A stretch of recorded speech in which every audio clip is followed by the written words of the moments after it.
오늘 우리에게 주신 하나님 말씀은 시편 110편 3절에서 5절입니다. 시편 110편 3절에서 5절 말씀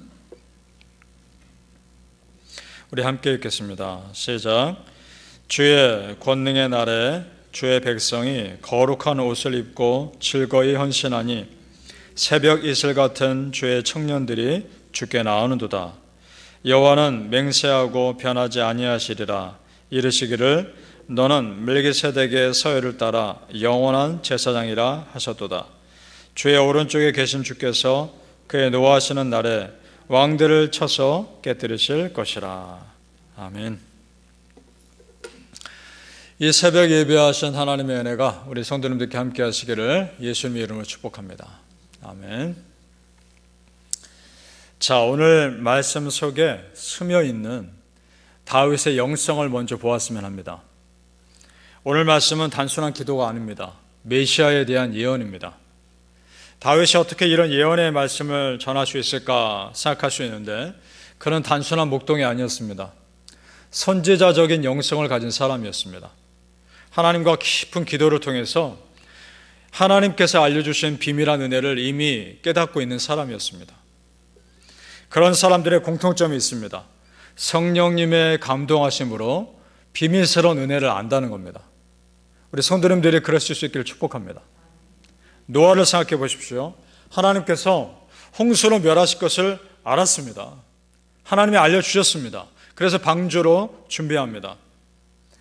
바울을 보십시오. 3층 천에 올라가서 사람들이 경험해보지 못한 신비로운 체험을 합니다. 바울이 경험한 은혜입니다.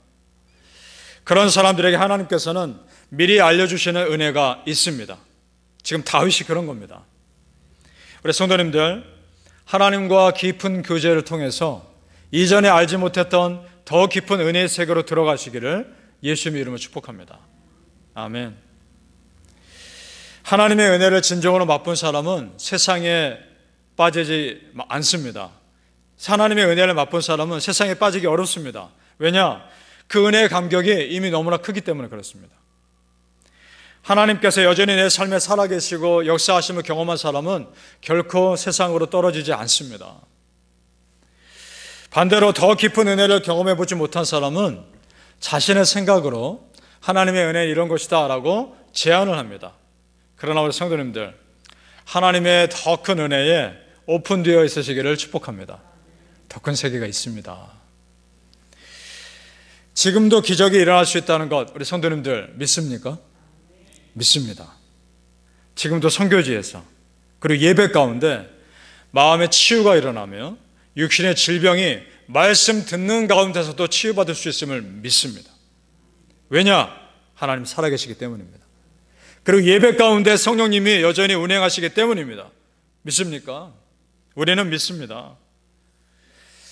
성도님들, 우리가 예배하고 말씀 읽고 기도하는 가운데 살아계신 하나님의 은혜의 감격이 끊이지 않기를 예수님의 이름으로 축복합니다. 아멘. 오늘 말씀은 하나님께서 메시아이신 예수님께 말씀하시는 장면입니다. 이 신비로운 장면을 다윗이 지금 목격하고 있는 겁니다. 이것을 다윗이 환상 가운데 보았는지 꿈속에 보았는지는 모르겠습니다. 그러나 성령님이 분명히 감동하고 있다는 겁니다.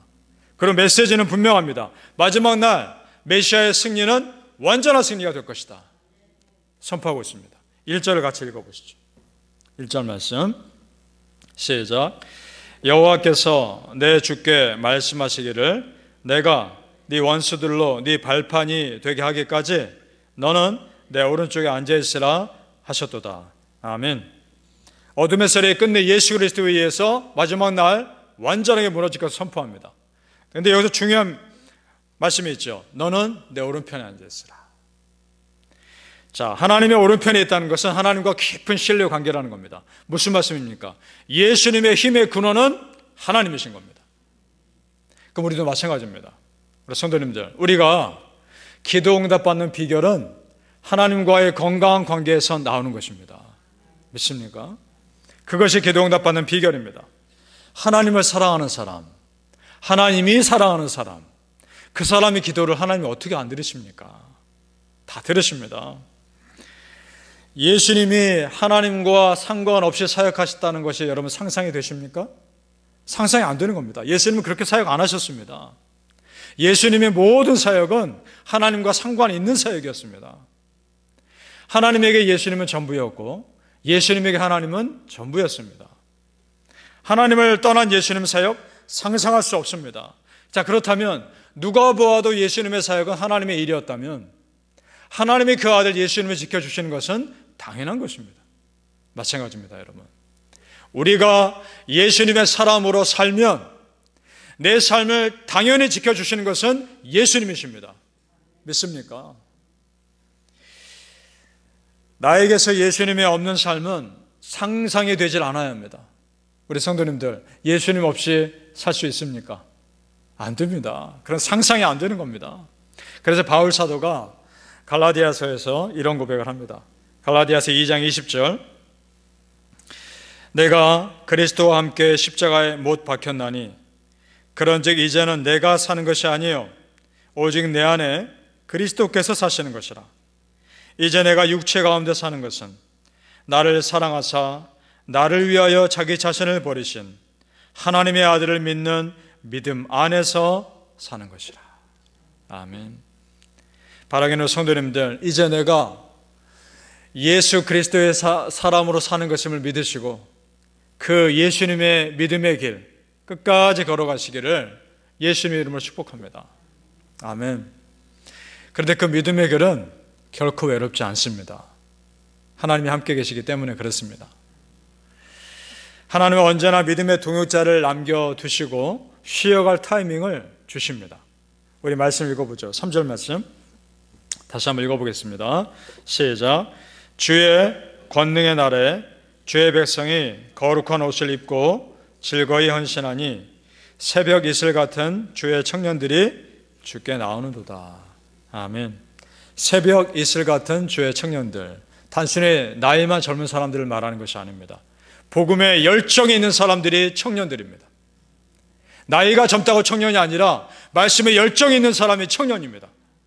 여러분이 그런 청년 되길 축복합니다. 자, 마지막 땅에 예수님이 이 땅에서 살면 참 외로워 보였습니다. 제자들은 그 복음에 열정이 있는 청년 같은 예수님 이해하지 못했습니다. 실제 예수님의 나이도 청년이었죠. 30세 공생을 시작하셨으니까 그 청년 같은 복음에 열정을 가진 예수님 이해하지 못했습니다. 그러나 마지막 날 보니까 예수님의 말씀을 이해한 청년들이 있더라는 거죠. 그 마지막 날에 예수님의 은혜 가운데 복음의 열정을 가진 청년들이 우리가 되길 바라는 겁니다. 성도님들, 지금 걸어가는 여러분의 길 외롭지 않게 하실 겁니다. 동역자 붙여주실 겁니다. 믿음의 사람 붙여주실 거고 상황 열어주실 겁니다. 믿습니까? 엘리야가 지쳐서 사명을 포기할 때 하나님께서 그에게 다가가서 이렇게 말씀하셨죠. 엘리야는 자기 혼자인 줄 알았습니다. 그럴 때 하나님 이렇게 말씀하십니다. 그러나 내가 이스라엘 가운데 7,000명을 남기리니 다 바알에게 무릎 꿇지 아니하고 다 바알에게 입맞추지 아니한 자니라. 상상 못했던 숫자입니다. 자기 혼자인 줄 알았는데 하나님께서 믿음의 사람 너 말고 7,000명이나 남겨줄 거다. 그렇게 말했을 때 엘리야가 큰 힘이 됐을 겁니다. 나 혼자 아니구나.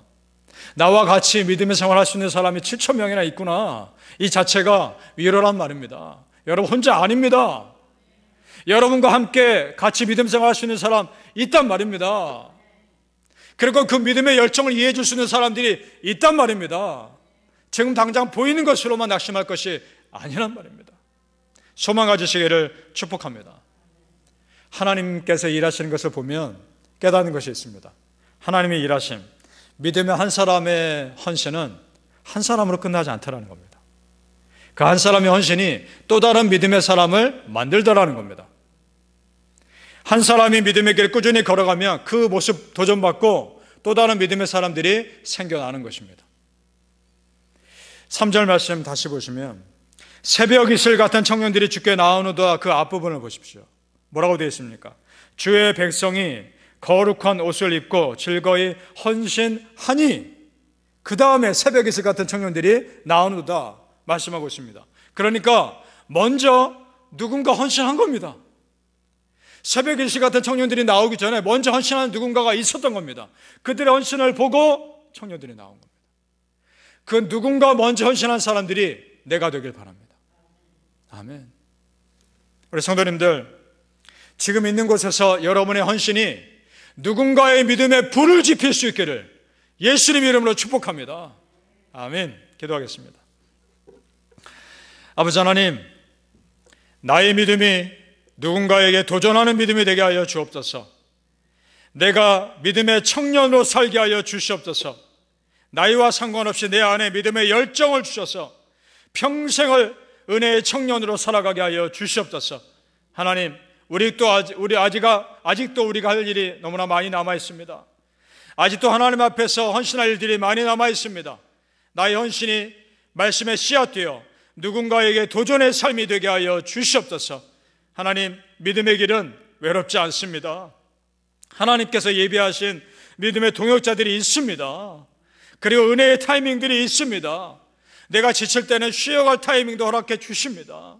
하나님, 그 은혜를 믿고 지금 우리에게 허락하신 믿음의 길 끝까지 걸어갈 수 있도록 축복하여 주시옵소서. 감사하며 예수님 이름으로 기도합니다. 아멘.